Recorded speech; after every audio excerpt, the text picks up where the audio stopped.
You ever move into a neighborhood thinking it's gonna be all quiet and peaceful, and then you meet Saw or Saw?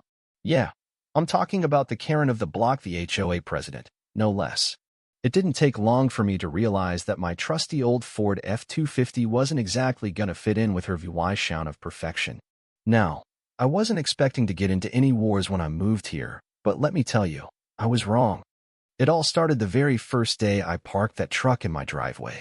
This old Ford wasn't anything fancy. It had seen better days, but it still ran like a champ. It was reliable, tough as nails, the kind of truck you can count on, you know? But as soon as I took my first sip of coffee, there she was, Karen. No introduction, no friendly neighborhood greeting, just a sharp rap on my door. I open it, and she doesn't even smile. Just stands there, clipboard in hand, looking me up and down like she's about to serve me a fine. "Good morning," she says, all syrupy sweet, like she's gritting her teeth behind that fake smile.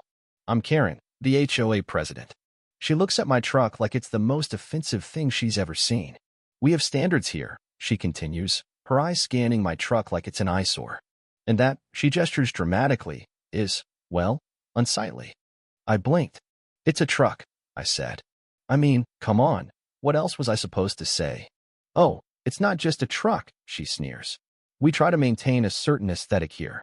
Newer vehicles, well-kept lawns, painted fences." She trails off, but her gaze is still fixed on my truck like it personally offended her ancestors. I kept my cool.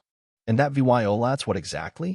I asked, trying to keep it CIVYL, hoping maybe she was just having a bad day. She pulls out this HOA handbook, all neatly folded, like she's holstering a weapon. "Page 7, Article 3, she says. "All vehicles must be in good VYSUL condition and complement the overall aesthetic of the neighborhood." I almost laughed.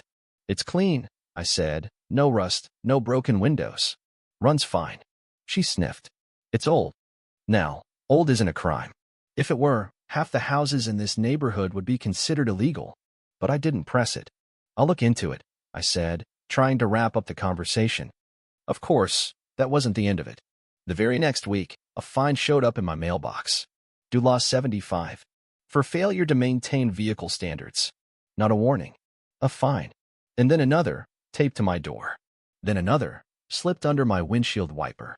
I started asking around, and nobody else had ever been fined for anything like this. One neighbor had a '98 Jeep, another had an old Dodge. But somehow, my truck was the one getting all the fines. I did a little digging, found out that just 2 months before I moved in, Karen had proposed this whole vehicle aesthetic review committee, and she was the chairwoman.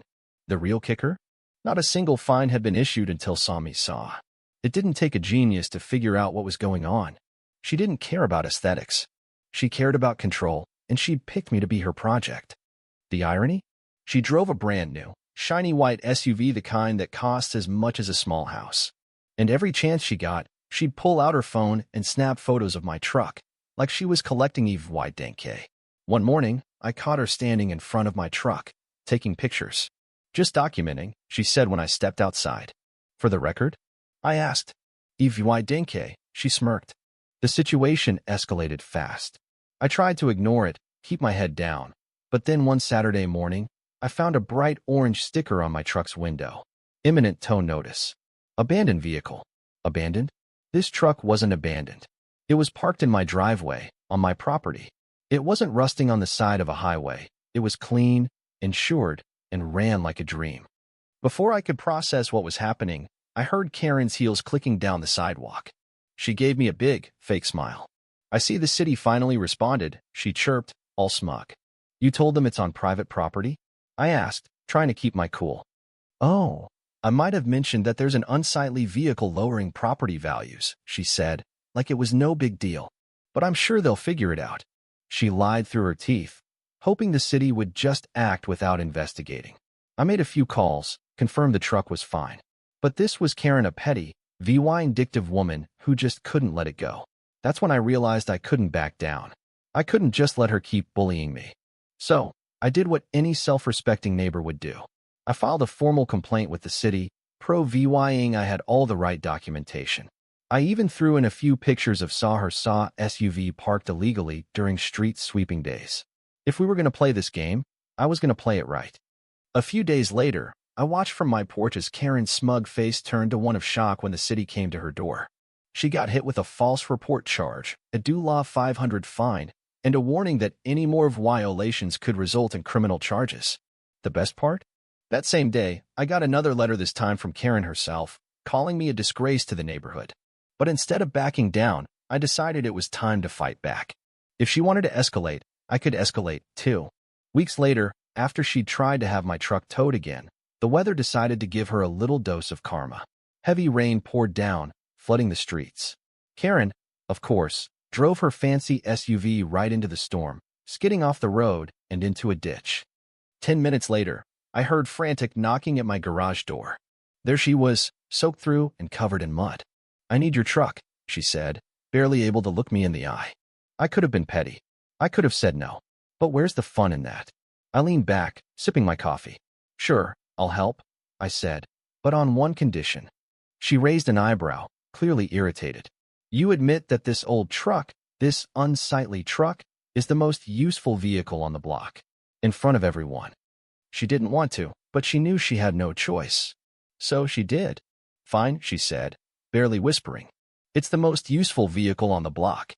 The neighborhood watched, and Karen's pride deflated faster than her SUV had slid into that ditch. It was almost poetic. I helped her out, and then I just walked away, leaving her standing in the rain with nothing but mud and a bruised ego. But it didn't end there. Karen wasn't done yet. She scratched my truck one night, a malicious act, done out of spite. But I had cameras, and I caught her in the act. The footage was crystal clear, and when I brought it to the cops, they were more than happy to press charges for vandalism.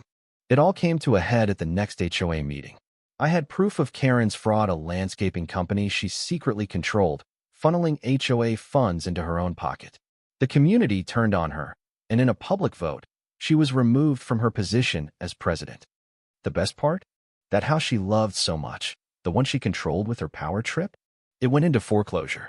And when the bank took it, who bought it? Not me. I'm not that petty. But Jeff, the new HOA president, picked it up for a fraction of the price, fixed it up, and turned it into a community rental. Karma came for Karen, but it wasn't just about losing her position or her house. It was the way the community came together. The new block parties weren't micromanaged by her anymore.